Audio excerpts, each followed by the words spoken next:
Well, welcome everybody that's joining today. This is a live stream of the launching of my nonprofit, Angels Helping in Earth. I want to show here this brochure. This brochure is for Angels Helping in Earth. I want to read a little bit about what is this about. This nonprofit is launched today because today is Giving Tuesday. And I have been working since almost 1 year in the preparation of this nonprofit. I've been working with Pastor Willie F. Peterson. That he's going to be joining me live here next year here in Houston. So let me mention you why this is so close to my heart. This is a nonprofit that it began as a vision, an idea. One day, when I was during my captivity, during my 5 years captivity in Venezuela, I had a dream. I had a dream that I thought that it was a dream, but it was really vivid, and it was so vivid. And by that time, I was having exchange of letter with my wife. I have mentioned this several times that we begin to receive food, and in the exchange of the food, the trash cans, we begin to smuggle letters during years with my wife. And those years became what today is my book, From Here to Billion, that you see it here. But the reason of this video is not the book, is the nonprofit. So that day after I woke up, it was so vivid, that the dream, that I decided to write down what the vision that I had. So let me mention you that maybe you will think that I'm crazy, but I swear to God that this is true. So in that dream, I had a vision like God was kind of revealing me the future. So I saw myself going to a place. It was a building. It was a building, and I saw even part of my family. I saw many members of my family working in that organization.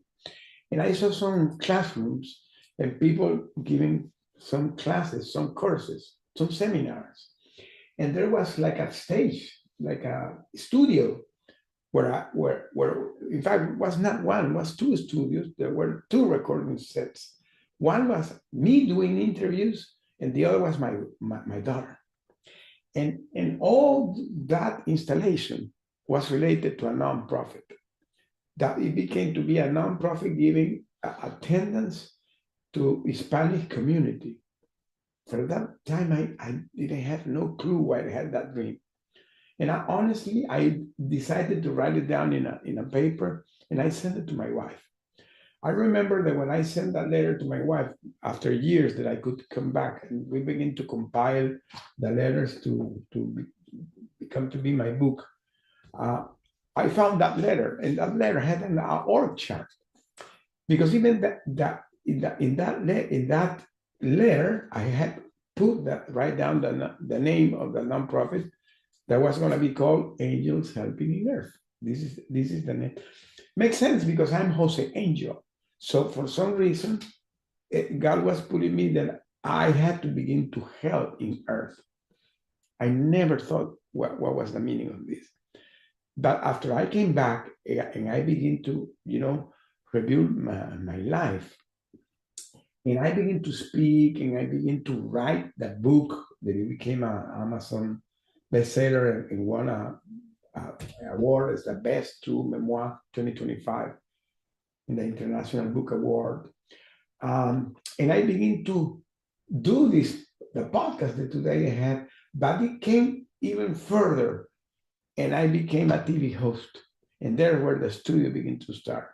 Because that studio that I have today in Now Media TV, they have a weekly show called, in Spanish, Líderes Inquebrantables, Unbreakable Leaders, is I discovered because after I came back, I began to attend also my church. My church is a Hispanic church here in Houston in the Spring area called Intimidad con Dios, intimacy with God.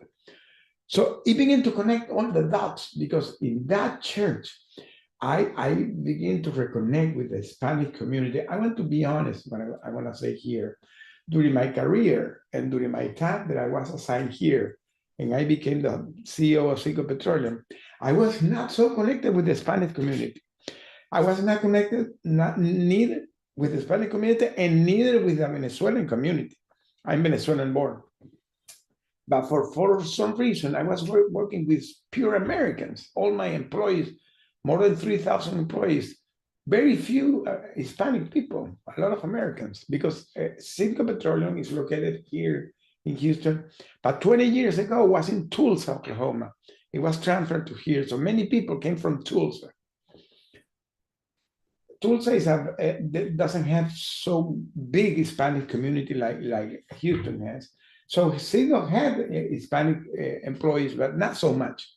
So, and even though I was living here in Houston when I arrived in an area that is not, it was not a Spanish area, that is Cyprus. So I was not connected to the Spanish community, to be honest. So when I came to my church and I began to interact more with my brothers of the Spanish community, I began to understand that there was a lot of needs, because I began to attend one ministry in my church that is called the Art of Giving, TAG. And part of the Art of Giving is the food pantry. So me and my wife began to be part of the organization of the TAG. So we were in charge to collect non-perishable food, organize them, and organize the food drives. And during the Thanksgiving time, we do the turkey drive. So making that connection and knowing about the needs, it began to touch my heart. And there's where I came back to my dream I said, I need to help these people. And not only that, because during those 3 years that have been rebuilding my life back, one of the blessings that I have had is that I got connected to the hostage community. You see this flag here, this is the wrongfully hostage and wrongfully detained flag. This is our official flag here in the US. And this flag, my family, among almost 80 more families, created this flag. This was presented to the Congress, and today is our official flag here in the US. So I got really connected to those foundations. And I began to tell them, and last May, we had a big gathering in Washington called the Hostage Week. And I presented that brochure to them. I said, I'm going to begin to start this project to empower the Spanish community. So one of these foundations, I'm going to say it here very frankly, the Hostage US Foundation, blessing to them, because all of them have been a great support. But Hostage US, they have something that is very close to my heart, because they give you mental and physical support to you and to your family. So Hostage US, since day one that I came back in October 1st, 2022, I came back and stayed 10 days in a military base here in San Antonio, Texas. After I was released after 10 days, October 11, 2022. I remember when I was heading out the San Antonio installation, somebody extended me a brochure from Hostage US. Said, if you want to have mental support, contact us. And I contacted them. And since that day, I began to work with my therapist. I've been working 3 years with my therapist, Daisy Rosenbaum. I love her so much. We became friends. I had the blessing to have meeting her in person several times. She lives in Austin, but we have met also in those yearly gatherings that are done in Washington. So she not only began to heal me, help me in my healing, and I also got connected to a very good friend that he also did the prologue of my book. His name is Brian Klosner. Brian did the prologue of my book. I asked him to become my prologuist of my book, and he's the director of the WakeMed Medical Center in Raleigh, North Carolina, because I stay there too. This is a big trauma recovery center. So for me, trauma recovery was part of my life. My healing, my rebirth was part of my life. So I said, I begin to understand, and the revelation of my church, because my church, one of the blessings that I have learned in my church is that sometimes you repeat cycles in your life because there is something that is called the inequity. There is like some people call them the sins of the ancestors. So we carry some burdens from our ancestors. And this is very tight because I learned it through the healing process that I have been going with Daisy and my good friend Brian Klausner about what is called the generational traumas. So what happened with the generational traumas? You come with traumas that if you don't cut that trauma, you will transfer it to your generations. You will transfer to your kids, and you will transfer it to your grandsons, and so on and so on. So it begins to be a big issue, the generational trauma. Why I'm talking about this? Because this is one of the biggest challenges in the Hispanic community. Many of the Hispanic community that come here to the US, when they come because they're going from their country. They're running away from their country because sometimes they have had physical abuse, mental abuse, sexual abuse, abuse of the government. For example, in our case, hey, Felipe, how are you, my friend? How are you? How are you? Can't complain. Can you hear me? I'm doing You the hear me? live here right now. Thank God. Can you hear me? Yeah, I can hear you Hear me? good. Yeah, it's a blessing. Yeah, Oh, that's let thank me God. check here what happened. Is Pastor Javed coming too? What about now? Yeah, I hear you. I hear you. Can you hear me? Yeah, thank God. Can No, you I hear cannot me? hear you. I cannot hear you. Oh no, no. Let's see. Well, hold on. Let me check.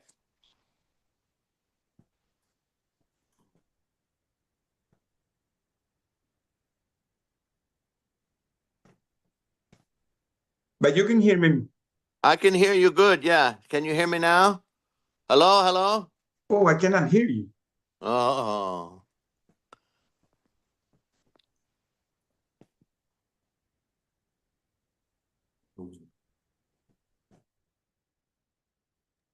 Well, okay. Hello. Can you hear me now? Maybe he has to mute later. But okay, let Hello. me Can you continue hear me? what I was talking.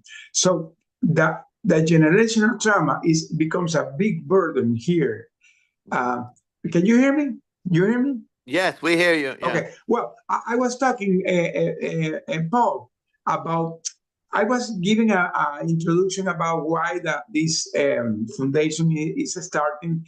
Let me do a quick recap so you can understand why this event for me is important. Today, it's Giving Tuesday. I've been working with a pastor, Pastor Willie Peterson, that have been helping me organizing everything. And today we are launching like a soft launching of the nonprofit. It is becoming a fundraising process. But I was explaining to the people why I began with this project, because I was telling them that this came from a vision, a dream that I had during my years of captivities, that I had this dream. At that moment, I didn't know why that dream came to me, but after I came back and I began to get connected to my church, and I begin to see how things begin to appear, is that I discovered that I needed to put in place this project. So this project, the name, it was given during that dream. I'm Jose Angel, and the name is Angels Helping in Earth, because and I was telling how I decided to go in what this foundation is going to take care, because during the years that I came back working with my own therapists that have been helping me in my healing process for the trauma that I suffered. One of the things that I discovered is the importance of the trauma recovery in the Spanish community. I was telling the people also, Paul, that when I came here to work here in the U.S. Almost 15 years ago, I was as assignee. I didn't came like a normal immigrant. I came as an international expat of a company that came to the U.S. So my connection with the Hispanic community were not so close. To be honest, because the company that I work with, Citgo Petroleum, is a U.S.-based company. Citgo 20 years ago was located almost for 80 years in Tulsa, Oklahoma. So when they moved here to Houston, they brought all the people here. So mostly the 6,000 employees of Citgo, more than 95% are pure Americans, not too much Hispanic. So I didn't have too much interaction with the Hispanic community. When I got connected to my church, that is a Hispanic church here in Houston, is where I discovered how much needs are in our community, because I began to be part of a ministry called the Art of Giving, that is who take care of the food pantries and the distribution of non-perishable food. Many churches does it, but when you begin to interact directly with the people, and you begin to know how much need they are, is where I discovered, oh, wow, so this is where this project has to head. I was telling them that one of the things that for me has been also a big revelation, my church, our pastor, they talk a lot about that, how you repeat cycles in your life, because the inequity that we carry, because we are part of all the trauma that we carry from our ancestors. There are a lot of generational traumas, and in the Spanish community is a big burden, because one of the big issues that happened, and this is being a process that I've been kind of digesting. Mostly the Hispanic that come here to the U.S., and because you live in Dallas, it's same in Houston, there is a big Hispanic community. The people that come here normally come running away of their countries, because they have suffered sexual abuse, physical abuse, emotional abuse, and even abuse by their government. For example, I'm Venezuelan. All the Venezuelans, the big diaspora of Venezuela, flew their country because they needed to escape from the abuse of the government. So the people come here to the U.S. and nobody takes care of them. No, they have to continue their life. Maybe they begin to work with being a Uber or a delivery or a janitor. So it emphasizes the trauma, because now you have a person. I know many people like that today. There are professionals, engineers, lawyers, doctors that today are here janitors or driving a Uber.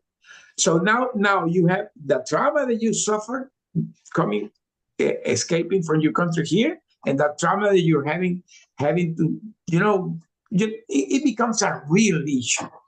And that trauma, if you don't treat it, you're going to transfer it to your kids and to your grandson, and it's going to become a generational trauma.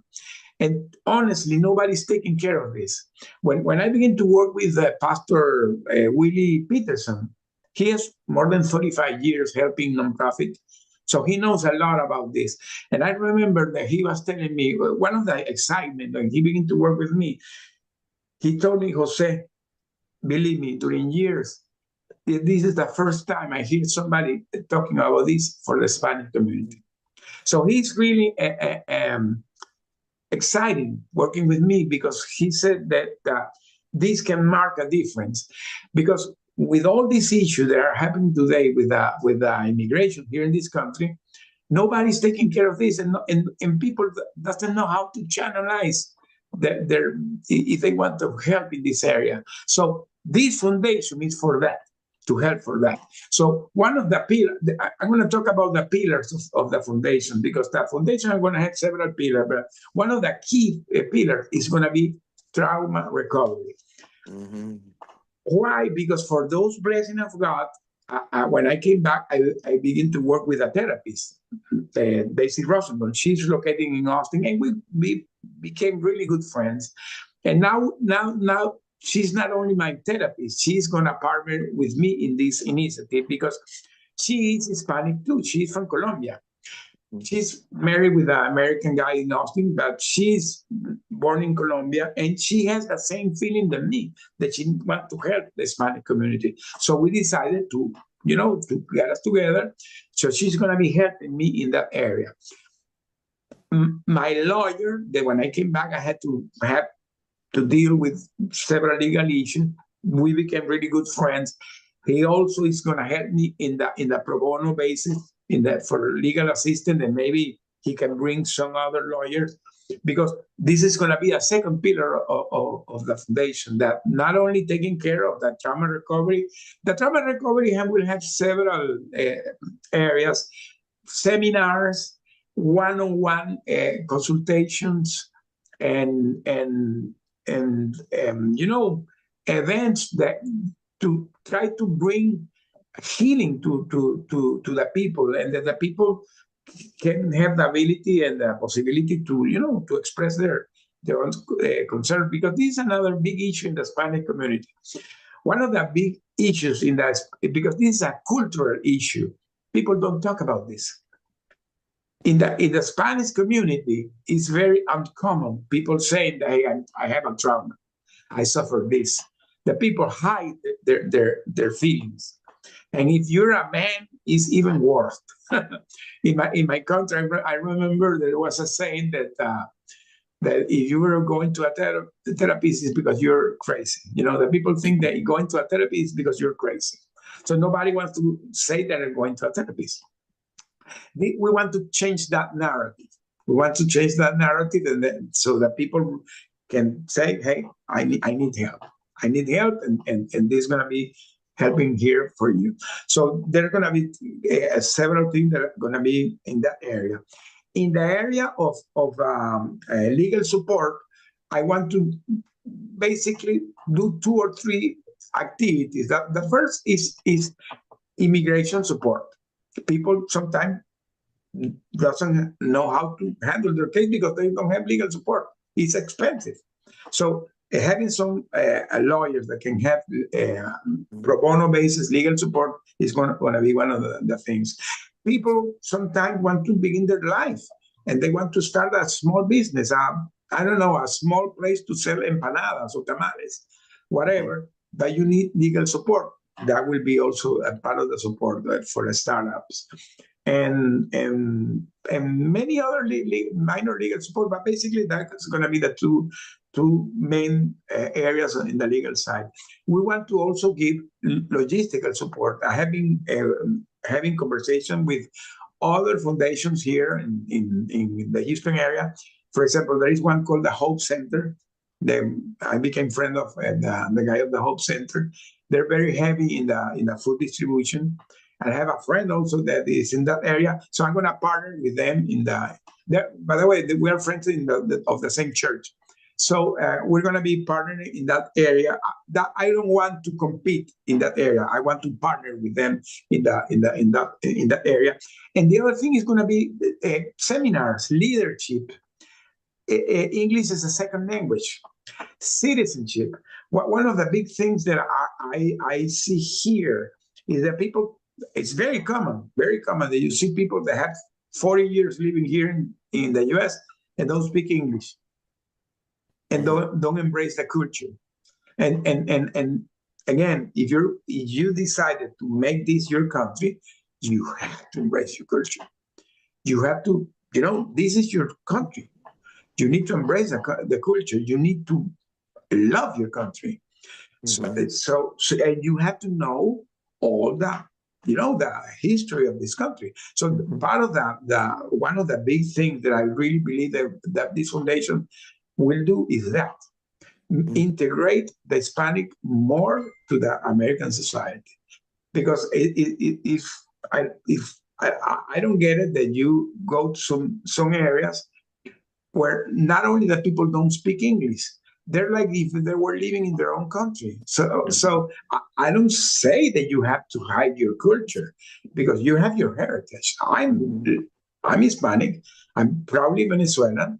I have I love my ayacas and all the stuff, but I praise this country. So this is something that we want to emphasize too.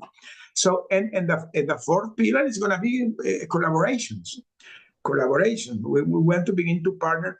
I know that is a challenge starting this, but I really believe that this is something that God is going to provide us the support, because we're really doing it with our heart. So this foundation, this is the logo of the foundation, Angels Helping in Earth. I'm gonna in my webpage. I'm gonna put up this brochure, because what I have mentioned today is basically the pillars. So the way we want to do this is that today we're starting the fundraising. We're gonna be doing it for the rest of the year, and when we close the year, we're planning to do a launching, a physical launching here in Houston next year, maybe January or February. So we're planning to invite people that have been, we want to invite you too, Pastor. So we want to invite people that have been part of this journey. I want to invite the foundations on Washington that they have been supporting in my journey, because they have gone through this path. For example, I want to mention here, there is a foundation called the James Foley Legacy Foundation that is big. It's the biggest foundation here in the U.S. for the hostage community. And Miss Diane Foley started that foundation after her kid, her son, he was a journalist. He was kidnapped in Syria. He stayed 12 years kidnapped in Syria. And after years, because they didn't pay the ransom, ISIS beheaded him in national TV. He was beheaded in national TV. And by that time, Miss Foley was a nurse. And she decided to transform her pain in what is today her foundation. And it's a beauty. It's a beauty what she has done with that foundation. Every year when she does the yearly gala in Washington, that became like the who is who in that area. It showed up people, congressmen, businessmen, ambassadors. It's really a big event.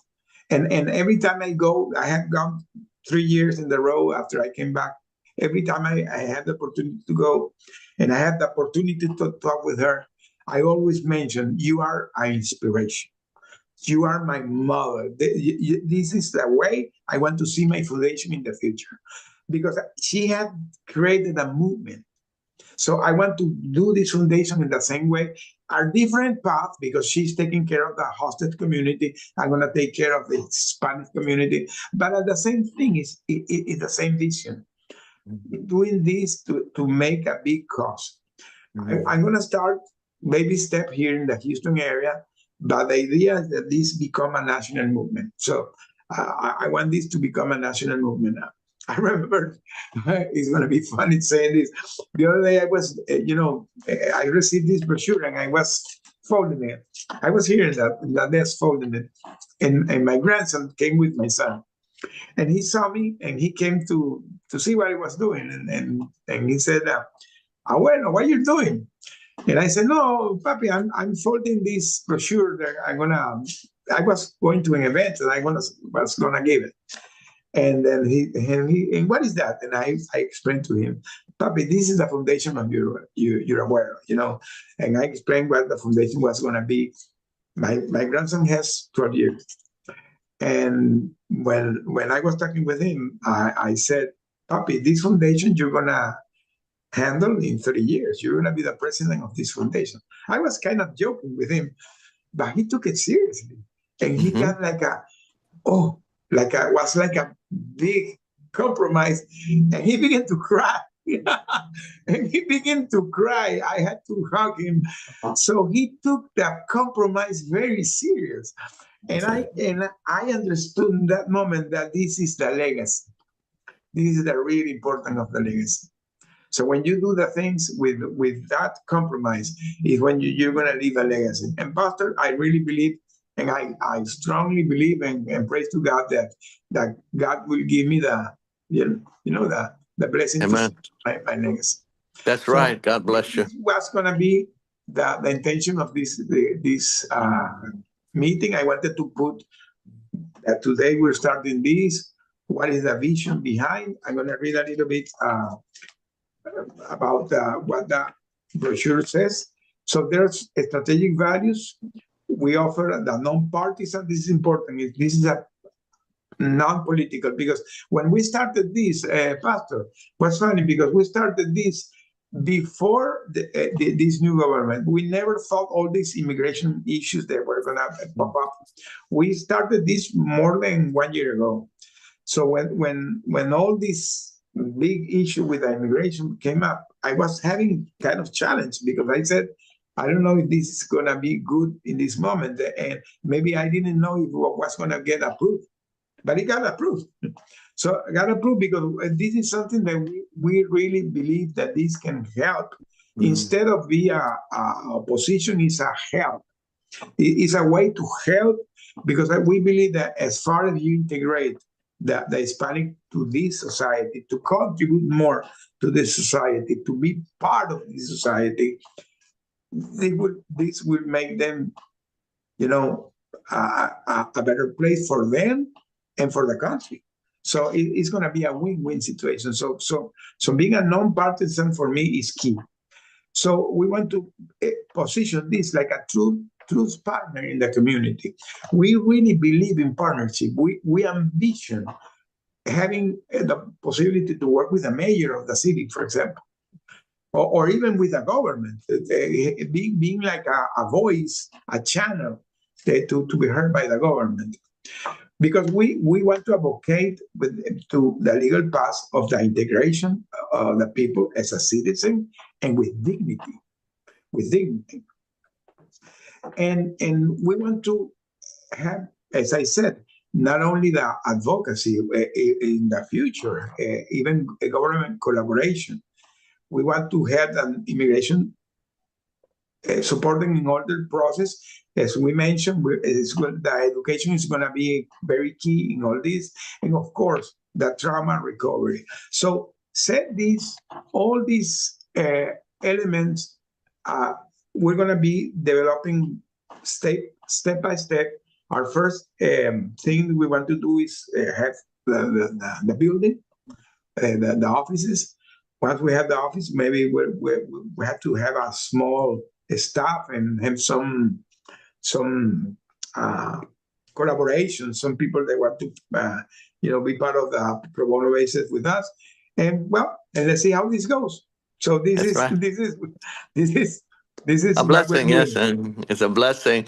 Well, thank you so much for sharing, Pastor. It's wonderful to hear this. I cannot hear you, Pastor. I don't know why I'm so I cannot hear sorry. you.